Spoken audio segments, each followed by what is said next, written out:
क्या सीए कानून मुस्लिम विरोधी है? क्या सीए कानून से हम आम भारतीयों को भी कोई खतरा है? क्या है? अफगानिस्तान बांग्लादेश के प्रवासियों के लिए ये नियम है। इन देशों के 6 गैर मुस्लिम प्रवासियों को नागरिकता मिल सकती है। अफगानिस्तान में 1992 में 2 लाख सिख और हिंदू मिलाकर के थे, आज 380 हैं। कहां गए बाकी के? जो इतनी भारी संख्या में बाहर से आप पाकिस्तान, बांग्लादेश के लोगों को हमारे देश में लाके बसाना चाहते हो, उनको नौकरियां कहां से दोगे? उनके लिए नौकरियां यानी कि सिटीजन अमेंडमेंट एक्ट के तहत हिंदू, सिख, जैन, बौद्ध, पारसी और ईसाई धर्म के जितने भी लोग 31 दिसंबर 2014 से पहले मुस्लिम मेजोरिटी वाले पाकिस्तान, अफगानिस्तान और बांग्लादेश से भारत आए थे, उन सभी लोगों को भारत की नागरिकता दी जाएगी अगर धर्म। कहां गए? पाकिस्तान में आजादी के वक्त 23.7% हिंदू और सिख थे, आज 1% है। कहां गए? क्या हो गया उनको? आज पाकिस्तान में महरंग बलोच की बैठ करके अपने लोगों को वापस मांग रही है। उनके कई लोग मर चुके हैं, फेफड़े और कलेजे कहीं और फेंक दिए गए हैं। तो इन हिंदू और सिखों के साथ क्या किया पाकिस्तान के मुसलमानों ने? और आज भारत वाकई में एक महल बन चुका है, एक खूबसूरत महल, जिसके सिविलाइजेशन को, जिसकी संस्कार को, जिसकी सभ्यता को अरब जैसा देश भी फॉलो कर रहा है। और आपको सनातन धर्म में ना भगवान भगवान कहते हैं कि भगवान से ना डर, ईश्वर से ना डर, अपने कर्मा से डर। तो जो बोएगा वो तू पाएगा। तो हाँ, जिन्होंने बैन किया था, आज उनको Modi ji shut up call दे रहे हैं। ठीक तो है। कर्मा इज एक्चुअली बूमेरैंग कि आज भारत अपने गोल्डन ईरा में चल रहा है। भारत साइड पे इंडिया इंडिया के जो मतलब एनालिस्ट हैं वो ये बात करते नजर आ रहे हैं यूएस के हवाले से। एक साइड पे हम ये देखते हैं कि चाइना बकायदा प्रेज करता, तारीफ करता नजर आ रहा है इंडियन टेक्नोलॉजी की, अग्नि 5 की खबरों के मुताबिक। क्या समझती हैं, चाइना के साथ भी मतलब चाइना भी किसी साजिश का हिस्सा बन गया है या चाइना भी इंडिया के हाथों बिक गया है? क्या कहना चाहेगी इसके ऊपर? या चाइना देखिए, CAA 4421 वाली कार में बैठ के अमित शाह जी आए और 4+4+2+1 यानी 11 मार्च को लोकसभा चुनाव से पहले एक बड़ा धमाका कर दिया। CAA के आधार पर उन पे जुल्म किए गए हैं। तो नागरिक चाइना को भी मोदी जी ने खरीद लिया है। मैं पूछना चाहती हूँ कि जिस एपीजे अब्दुल कलाम को भारत का हिंदू मिसाइल मैन कहकर अपने सर मत्थे बिठाता है, उसी एपीजे अब्दुल कलाम के जनाजे की नमाज में चंद मुसलमान क्यों खड़े थे? और उसी वक्त, उसी लम्हे याकूब मेमन के जनाजे की नमाज में, एक आतंकी के जनाजे की नमाज में ठेलम ठेल और मुसलमानों का सैलाब क्यों आन पड़ा था? मैं पूछना चाहती हूँ तमाम मुसलमानों से कि उसामा बिन लादेन के मरने के बाद अब्दुल्ला और मुफ्ती के होते हुए भी कश्मीर में उसामा बिन लादेन जैसे आतंकी के जनाजे की नमाज क्यों पढ़ाई? सुपर पावर अमेरिका और शट अप अमेरिका, इसमें ये मतलब क्या आप कहना चाहेंगे? इंडिया की देखिए तरफ शायद से भारत statement। देखिए देखिए शायद भारत जो है ना, इतना पावरफुल हो चुका है अपने हर तरीके से, इकोनॉमिक के तरीके से, डिफेंस के तरीके से, जीडीपी के तरीके से। और भारत को लीड करने वाला व्यक्ति वो खुद इतना पावरफुल है कि वो आंखों में आंखें डाल करके अपने भारत के मुद्दों पर किसी को इंटरफेयर करने मना कर सकता है।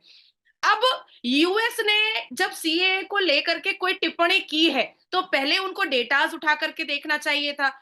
1991 की बात मैं बता रही हूँ कि बांग्लादेश में 22% हिंदू थे।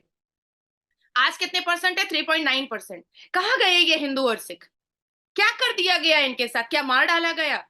क्या इनका कन्वर्शन कराया गया? और कन्वर्शन कोई भी धर्म, आज मुझसे अगर कोई कराएगा तो वो जोर जबरदस्ती कराएगा, तुमसे अगर कोई कराएगा तो जोर जबरदस्ती कराएगा। तो इसका मतलब है कि बांग्लादेश के 22% हिंदुओं का कन्वर्शन जोर जबरदस्ती और तलवार की नोक पर कराया गया है। अफगानिस्तान में 1992 में 2 लाख सिख और हिंदू मिलाकर के थे, आज 380 हैं। कहां गए बाकी के? कहां गए? पाकिस्तान में आजादी के वक्त 23.7% हिंदू और सिख थे, आज 1% है। कहां गए? क्या हो गया उनको? आज पाकिस्तान में महरंग बलोच की बैठ करके अपने लोगों को वापस मांग रही है। उनके कई लोग मर चुके हैं, फेफड़े और कलेजे कहीं और फेंक दिए गए हैं। तो इन हिंदू और सिखों के साथ क्या किया पाकिस्तान के मुसलमानों ने?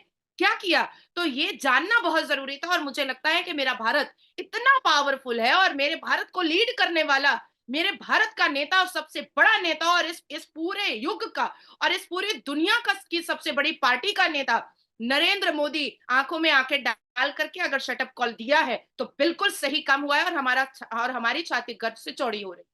नाज़िया जी, एक चीज़ जो मुझे अभी आपकी इस बात से मैं हैरान हुआ हूँ, हमें जब पाकिस्तान में हम किसी से पूछते थे कि भाई पाकिस्तान में पार्टीशन जब हुई 1947, तो उस टाइम पे ऑलमोस्ट जो हमें बताया जाता है 18%, 19%, 20% के राउंड अबाउट हिंदू थे। एक जो चीज़ मैं कहना चाह रहा हूँ, 25, 30 जितने भी थे, लेकिन हमें जो 18% बताया जाता है, तो अगर मैं किसी से पूछता हूँ कि भाई वो कहाँ गए, तो आपने जो बात किया उसमें और जो जवाब हमें मिलता है उसमें बड़ा फर्क नजर आया। मतलब उसमें ये बताया जाता है कि भाई कॉमन सेंस वाली बात है कि जब 1971 में पाकिस्तान डिवाइड हुआ, बांग्लादेश अलहदा हुआ, तो बड़ी तादाद में हिंदू कम्युनिटी बांग्लादेश चली गई।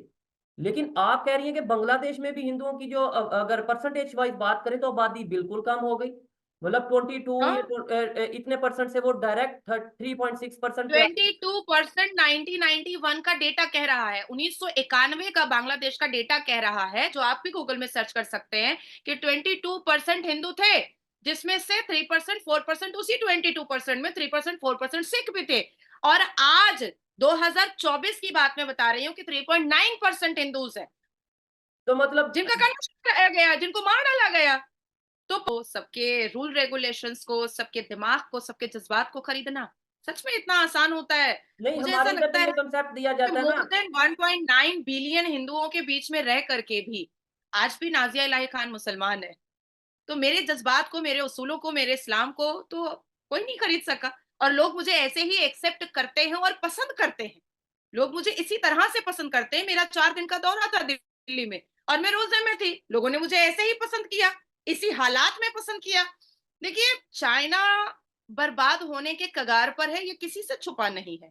चाइना ने एक एक रेजोल्यूशन निकाला कि 2029 तक वो इस्लाम नाम का कीड़ा खत्म कर देगा चाइना से। मुसलमानों के अंदर जो एक इस मजहब का जो एक सेंटिमेंट है वो खत्म कर दिया जाएगा। और चाइना जीडीपी बोलिए, इकोनॉमिकल बोलिए, या चाइना की चीजें जिस हिसाब से मेड इन चाइना की चीजों को जिस हिसाब से स्प्रेड कराया गया था, वो सारी चीजें अब धीरे धीरे एक बॉक्स में बंद होती हुई नजर आ रही हैं। यही चाइना